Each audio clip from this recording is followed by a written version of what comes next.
पिछले वीडियो में हमने चर्चा की थी कि पहले प्रकार के लोग वो हैं जो ज्ञानी जन, जो निष्काम भाव से परमेश्वर का चिंतन करते हैं,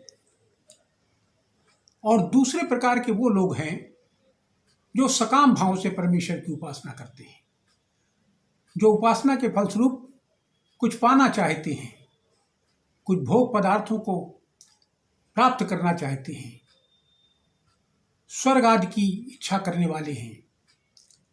और तीसरे प्रकार के वो लोग हैं जो दूसरों का अहित करते हैं और अहित करके वो धन का संग्रह करते हैं।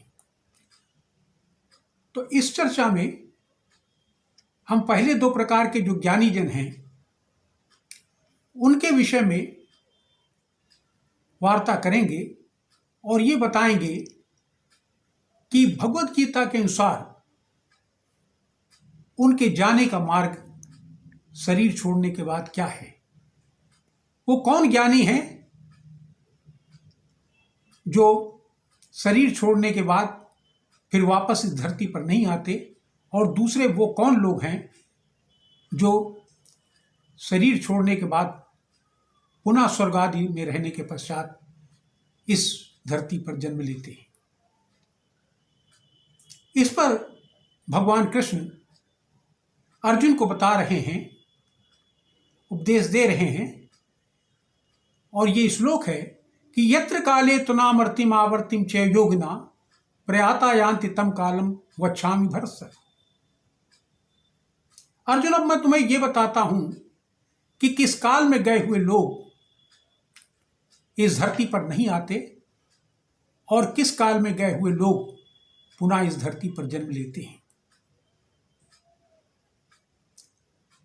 फिर दूसरा श्लोक है कि अग्निर्ज्योति शुक्ला षड्मासा उत्तरायणम तत्र प्रयाता गच्छन्ति ब्रह्म ब्रह्म विदो जना। कि जो शरीर छोड़ने के बाद जो प्रथम प्रकार के लोग हैं जो निष्काम भाव से परमेश्वर का ध्यान करते हैं, वे अग्नि से ज्योति में, ज्वाला से शुक्ल पक्ष के 15 दिनों में होते हुए देवताओं द्वारा ले जाए जाते हैं और उत्तरायण के 6 महीनों में जाते हुए ब्रह्म को प्राप्त होते हैं, ईश्वर को प्राप्त हो जाते हैं, मोक्ष प्राप्त कर लेते हैं, फिर उनका दोबारा जन्म नहीं होता। यहां पर भगवान सूर्य के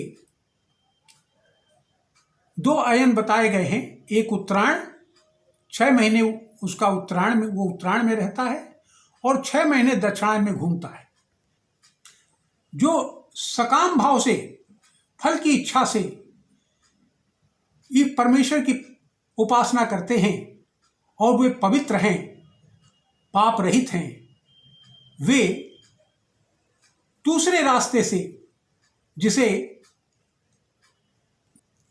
जो दूसरे रास्ते से जाते हैं, जो दक्षिणायन मार्ग से जाते हैं, उस पर यह श्लोक है कि धूमोराति स्थिता कृष्णा षड्मासा दक्षिणायन तत्र चांद्रमसम ज्योति योगी प्राप्त निवर्तन्ते। कि जो दूसरे प्रकार के ज्ञानी लोग हैं जो सकाम भाव से परमेश्वर की उपासना करते हैं, वो अग्नि से धुएं से पे कृष्ण पक्ष के 15 दिनों में होते हुए दक्षिणायन मार्ग से चंद्रमा की ज्योति को प्राप्त करते हैं, और उसके पश्चात स्वर्ग में अपने पुण्यों का फल भोगते हैं। और पुण्य का फल भोगने के पश्चात जब उनके पुण्य क्षीण हो जाते हैं तो पुनः पृथ्वी पर जन्म लेते हैं। फिर कहते हैं कि शुक्ल कृष्ण गति भेते जगता शाश्वते मते एक यात निवर्तिम अन्यावर्तते पुनः।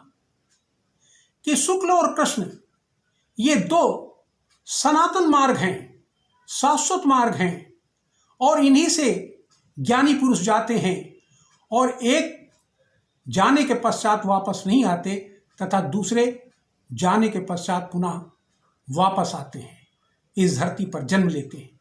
फिर कहते हैं कि नैते सती पार्थ जानने योगी मोहत कश्यत तस्मात् सर्वेषु कालेषु योग युक्तो भव अर्जुन। ये जो दो पथों को, दो रास्तों को जो भी ज्ञानी पुरुष तत्व के सहित जानता है, वो फिर इस संसार के मोह में नहीं फंसता। फिर वो योग युक्त होकर भगवान का स्मरण करता है और मोक्ष प्राप्त कर लेता है। फिर कहते हैं कि ऐसा व्यक्ति जो ज्ञानी है, जो मोक्ष प्राप्त कर लेता है, जो सदा भगवान के चिंतन में रहता है, उसके लिए वेद, दान, यज्ञ आदि की जरूरत नहीं पड़ती। वो इन सब को पार कर जाता है और अंत में मोक्ष प्राप्त कर लेता है, भगवान का सानिध्य प्राप्त कर लेता है। यहीं पर मैं इसे समाप्त करता हूँ। अगली वार्ता अगली वीडियो में। नमस्कार, धन्यवाद।